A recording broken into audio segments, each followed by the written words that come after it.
कुरान और हदीस की रोशनी में ज़कात का सही तरीका। The Tawakkul diary. बिस्मिल्लाहिर्रहमानिर्रहीम। अस्सलामु अलैकुम व रहमतुल्लाहि व बरकातुहू।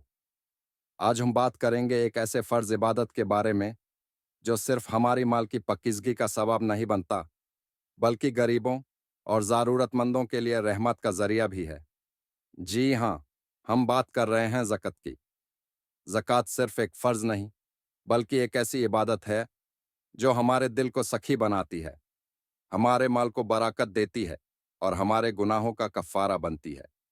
आइए देखते हैं कि कुरान और हदीस में ज़कात का असल तरीका क्या है। 1.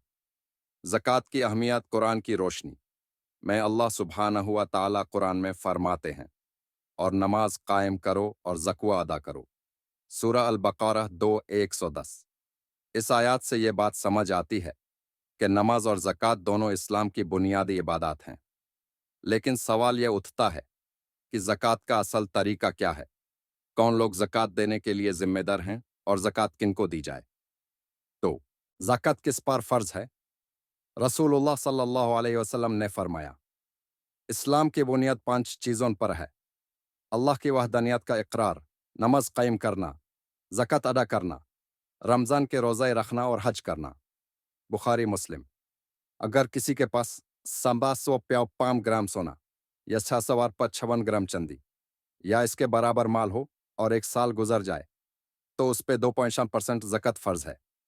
लेकिन यह ज़कत सिर्फ किसी को भी दे देना काफ़ी नहीं, बल्कि इसके लिए अल्लाह ताला ने कुरान में एक मुख्तसर तरीका बताया है। 3. ज़कत किनको देनी चाहिए?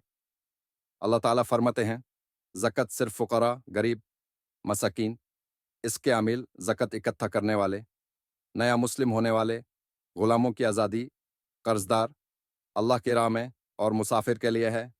सूरह अत-तौबा 9:27। मतलब ज़कात सिर्फ उन्हीं लोगों को दी जा सकती है जो हकदार हैं, जैसे फ़ुक़ारा और मसाकीन जो ज़रूरतमंद हैं, कर्जदार जो हलाल तरीके से कर्ज ले चुके हैं, अल्लाह की राह में दीनी तालीम या जिहाद करने वाले, मुसाफिर जो घर से दूर हैं और उनके पास वापस जाने का वसीला नहीं। लेकिन एक ज़रूरी बात, आप अपनी माँ, बाप, बीवी या बच्चों को ज़कात नहीं दे सकते, क्योंकि उनका खर्चा आप पर वैसे भी फ़र्ज़ है। 4. ज़कात किस तरह दी जाए? नबी सल्लल्लाहु अलैहि वसल्लम ने फरमाया, बेहतरीन सदका वो है जो दाएं हाथ से दिया जाए और बाएं हाथ को पता भी ना चले।